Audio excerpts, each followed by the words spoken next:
श्री कृष्ण। दोस्तों, क्या आप जानते हैं हिंदू धर्म में जब कोई व्यक्ति मर जाता है और उसका दाह संस्कार किया जाता है तो उस क्रिया के बाद वहां से उसकी हड्डियां अस्थियां लाई जाती हैं और इन हड्डियों को पवित्र गंगा नदी में विसर्जित किया जाता है, खासकर हरिद्वार, वाराणसी, प्रयागराज जैसे स्थानों पर।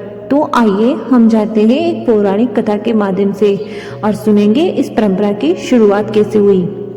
बहुत समय पहले की बात है। एक महान और बड़े ही धर्मपरायण सगर नाम के राजा थे। राजा सगर की दो पत्नियां थी, कैशिनी और सुमति। राजा सगर के कोई संतान नहीं थी। राजा ने संतान की प्राप्ति के लिए ऋषि भृगु से तपस्या करवाई। तब ऋषि ने राजा सगर को वरदान दिया कि एक पत्नी से तुम एक तेजस्वी पुत्र पाओगे जो वंश बढ़ाएगा और दूसरी से 60,000 पुत्र होंगे, पर वे अल्पायु और दुर्भाग्यशाली होंगे। कैशिनी ने एक वीर पुत्र मांगा जिसका नाम असमंजस था और सुमति ने 60,000 पुत्र मांगे। एक बार राजा सगर ने अश्वमेध यज्ञ किया ताकि वह अपनी साम्राज्य शक्ति को बढ़ा सके और यह साबित कर सके कि उसके समान कोई दूसरा शक्तिशाली राजा नहीं है। उस यज्ञ में एक घोड़ा छोड़ा जाता है जो जिस भी राजा से बिना विरोध के गुजरता है वह राजा उसी की सत्ता स्वीकार करता है। इंद्रदेव को राजा सगर की शक्ति से ईर्ष्या हुई और उन्होंने घोड़े को चुराकर पाताल लोक में कपिल मुनि के आश्रम में बांध दिया। जब घोड़ा वापस नहीं आया तो राजा सगर चिंतित हुए। तब उन्होंने अपने 60,000 पुत्रों को बुलाया और आज्ञा दी वे कहीं से भी घोड़े को ढूंढ कर लाएं। सगर के बेटे जब चारों तरफ ढूंढ लिए और घोड़ा नहीं मिला तो वे परेशान हो गए। फिर वहां नारद मुनि आए। नारद मुनि ने उनसे पूछा, क्या हुआ, आप सब उदास क्यों हैं? तो सगर पुत्र ने कहा, हमारे पिताश्री अश्वमेध यज्ञ के लिए घोड़ा छोड़े थे पर वो घोड़ा पता नहीं कहाँ चला गया।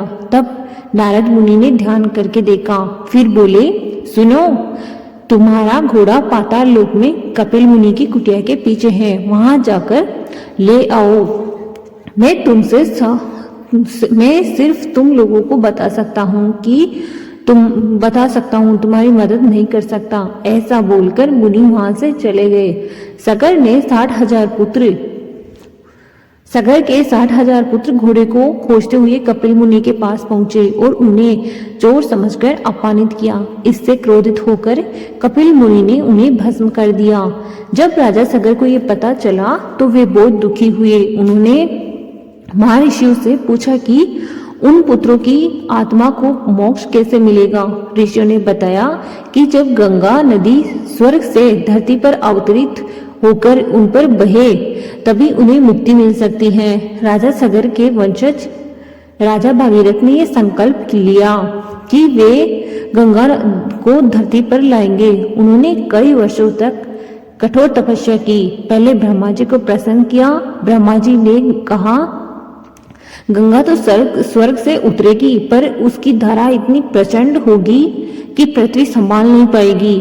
तब राजा भागीरथ ने भगवान शिव जी की तपस्या की। शिव जी ने प्रसन्न होकर कहा कि वे गंगा की धारा को अपनी जटाओं में समाहित करेंगे। फिर जब गंगा स्वर्ग से उतरी तो भगवान शिव ने उसे अपनी जटाओं में रोक लिया और फिर धीरे धीरे उसे धरती पर छोड़ा।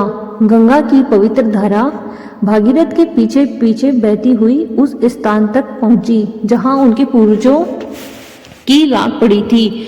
इसलिए भागीरथी आगे चलती है और गंगा नदी पीछे चलती है।